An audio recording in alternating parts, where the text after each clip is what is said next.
26 अप्रैल 1944 की रात फ्रांस के अंधेरे आसमान में 21 वर्षीय पायलट ऑफिसर फ्रेड मिफलिन अपने लैंकेस्टर बॉम्बर के नियंत्रण में है।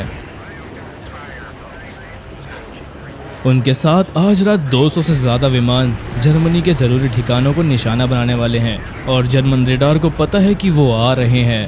एक खास BF-110 जिसकी बंदूकें ऊपर की ओर होती है, चुपके से एक अनजान लैंकेस्टर के नीचे आके गोली चलाता है। मिफलिन के विमान के कॉकपिट में क्रू बाईं ओर एक रोशनी देखता है और आग लगे लैंकेस्टर का अचूक रूप रात के आकाश को रोशन करता है। 7 लोगों का क्रू डर से देखता है जब उनमें से एक नीचे गिर जाता है। इस रात कई लैंकेस्टर इस तरह खो चुके हैं। लक्ष्य के करीब पहुंचते हुए मिफ इंटरकॉम पर सभी को तैयार होने के लिए कहता है। तैयार हो जाओ दोस्तों, करीब आ रहे हैं। मिफ के पीछे पायलट इंजीनियर नॉर्मन जैक्सन बैठा है। जैक्सन को उठकर सीट को मोड़ना पड़ता है जब बॉम्ब एमर आगे बढ़कर अपनी पोजीशन में आता है। जैसे ही वो जर्मन कारखानों के करीब पहुंचते हैं, लैंकेस्टर हिल जाता है और अंधेरे में रोशनी फैल जाती है। विमान झटके खाता है और इंटरकॉम पर एक चीख सुनाई देती है। हम पर हमला हुआ है। पास में फ्लैग विस्फोट हुआ है और लैंकेस्टर के पंख को नुकसान पहुंचा है, लेकिन मिफ शांत आवाज में बोलता है, चिंता मत करो, मैंने अभी भी इसे नियंत्रण में रखा है। 60 सेकेंड। पाथ फाइंडर द्वारा जमीन पर गिराई गई लपटें लक्ष्य को रोशन करती है। बॉम्ब एमर वो निशाना है, विमान तुम्हारा है। बॉम्ब एमर नजरों से देखता है और जैसे ही वो पहले गिराई गई लपटों के ऊपर आता है, बॉम्ब एमर छोड़ देता है। बॉम्ब गिरा दिया। वो कारखाने के ऊपर से गोले बारूद छोड़ता है। बमों की जमीन पर गिरते ही आग के गुबार उठते हैं। मिफ विमान का नियंत्रण वापस लाता है और घर के लिए मुड़ता है। वो अंधेरे में अकेले रहने की दुआ कर रहे हैं। अब ऊंचाई पर जर्मन रेडार आसानी से बड़े ब्रिटिश विमानों को पहचान लेता है और इस रात वो एक नाइट टेरर स्क्वाड्रन को निर्देशित कर रहे हैं। FW-190 जिन्हें बुचर बर्ड्स के नाम से भी जाना जाता है, खास तौर से ये रात के शिकार के लिए तैयार किए गए हैं। जमीन से निर्देश मिलने पर एक FW-190 पायलट चांदनी में धीरे उड़ते ब्रिटिश विमानों को जल्दी से देख लेता है। शिकार के लिए एकदम सही रात है। लैंकेस्टर में रेडार है, लेकिन वह विमान के नीचे लटका हुआ है। ऊपर से FW-190 लगभग अदृश्य है। जर्मन पायलट नाक को धीरे से नीचे करता है और चांदनी में लैंकेस्टर को दूर से अपनी नजरों के सामने पाता है। अब तुम मेरे पास हो। वो 50 मीटर के भीतर पहुंचते हुए अपनी उंगली को रिलीज पर ले जाता है और ट्रिगर दबाकर पूरी ताकत से गोलियां छोड़ता है। तोप और मशीन गन की आवाजें गूंजती हैं और वो देखता है कि ट्रेसर्स बमबारी के पीछे से निकल रहे हैं। मुझे चोट लगी है। जर्मन 20 मिलीमीटर के गोले पूंछ में घुस गए हैं और टेल गनर नॉर्मन जॉनसन बुरी तरह से घायल हो गए हैं। लैंकेस्टर का बुर्ज बदले में फट जाता है, लेकिन जर्मन पायलट पीछे हट जाते हैं और अंधेरे में गायब हो जाते हैं। ध्यान रखो दोस्तों, वो कहीं बाहर हैं। 195 की दिशा में फिर से देखता है और बॉम्बर्स के साथ धड़ को तोड़ता हुआ और दाहिने पंख से टकराता हुआ विस्फोट करता है।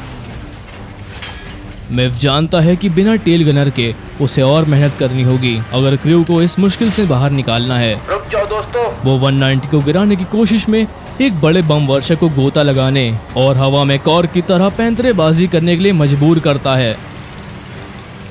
मिफलिन एक शानदार पायलट है, लेकिन 190 एक बेहतरीन मशीन है और अपनी ऊंची गति के कारण लैंकेस्टर के मुकाबले आसानी से चल सकती है।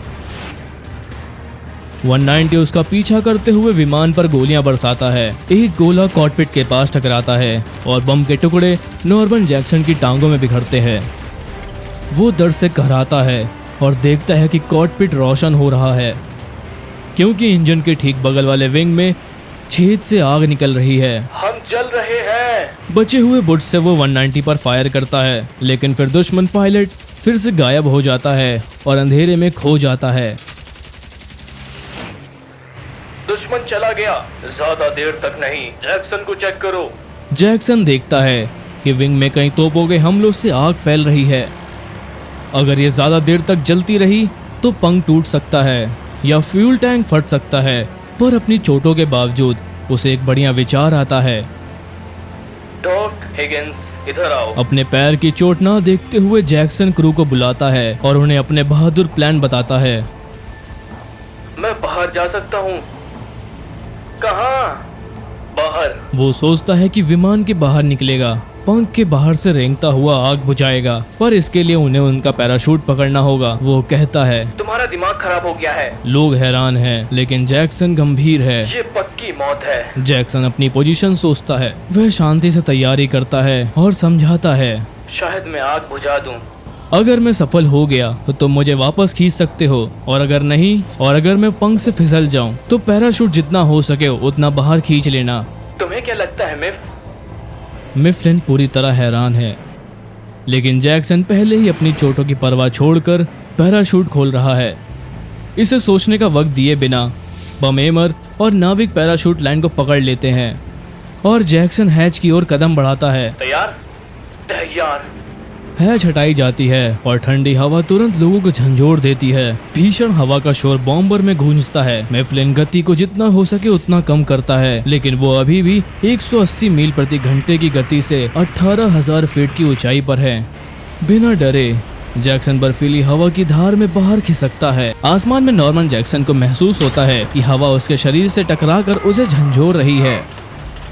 वो एक एस्केप एक्स लिए हुए है और उसी विमान की बाहरी सतह पर गड़ाकर सहारा पाने के लिए फोड़ता है। जब वो अपनी जान की बाजी लगाए हुए वो क्रू कंपार्टमेंट से बाहर निकलता है, क्रू धीरे धीरे पैराशूट को बाहर खींचता है और जैक्सन पंख तक पहुंचने के लिए झुकता है, जहां आग उसे रास्ता दिखाती है। बहुत प्रयास के साथ वह पंख के आगे वाले किनारे तक पहुंचता है। वो पंख के आगे वाले किनारे को पकड़ता है, हाथ और कुल्हाड़ी की मदद से आग की ओर बढ़ता है।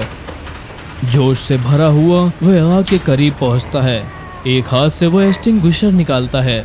जब जिस स्टील को पकड़े हुए है उसकी गर्मी उसके दस्तानों में चुभ रही है। वह एक्सटिंग्विशर को लेता है, नोजल को तोप के निशाने में डालता है और हैंडल को दबाता है। पंख के अंदर एक्सटिंग्विशर का पाउडर भर जाता है और हैरानी से लपटें धीरे धीरे कम होने लगती हैं। वो कर रहा है, ये काम कर रहा है। गर्मी उसके हाथों को जला रही है, लेकिन वह लगा रहता है और धीरे धीरे लपटें कम होने लगती हैं, जब तक कि पूरी तरह बुझ नहीं जाती। आग बुझ चुकी है। वह मुश्किल से यकीन कर पा रहा है वो घर लौटेगा और अपने परिवार को देखेगा। इस मिशन से कुछ घंटे पहले ही उसे बताया गया था कि उसकी पत्नी ने एक बेटे को जन्म दिया है, लेकिन ऊपर कोई और भी देख रहा है कि लपटें बुझ गई हैं। वो फिर से नीचे आ रहा है। FW-190 का पायलट एक और बार गोलियों की बौछार करता है जो जैक्सन के पैर और दाहिने कंधे पर लगती है।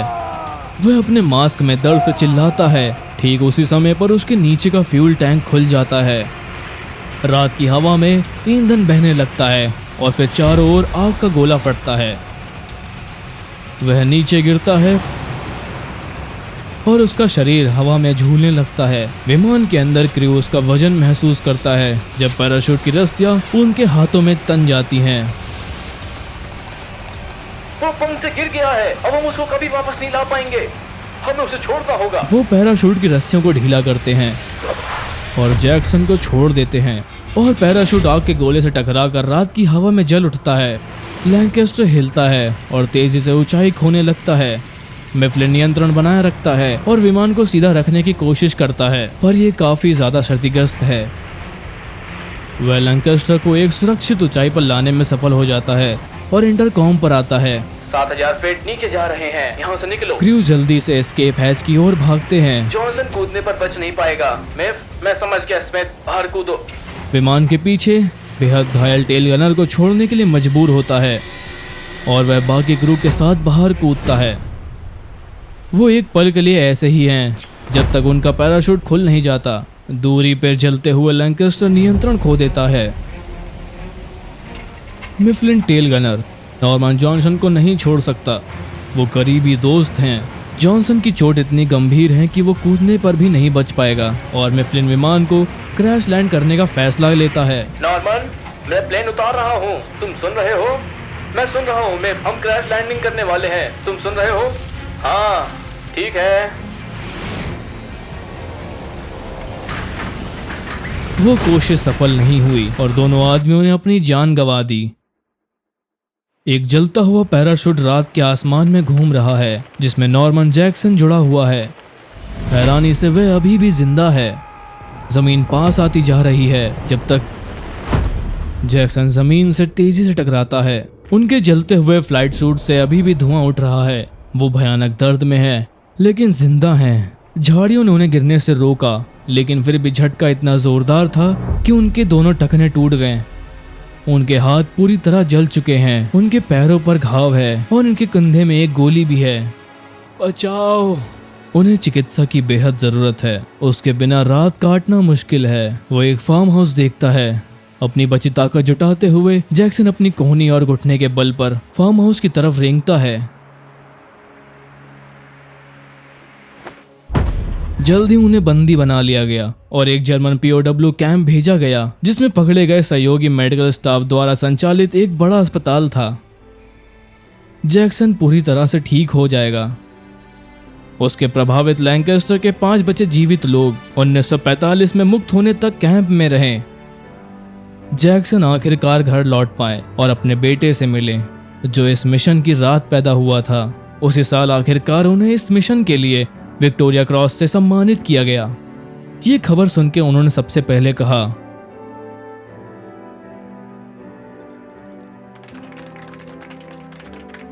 नॉर्मन सिरिल जैक्सन का 26 मार्च 1994 को शांति से निधन हुआ।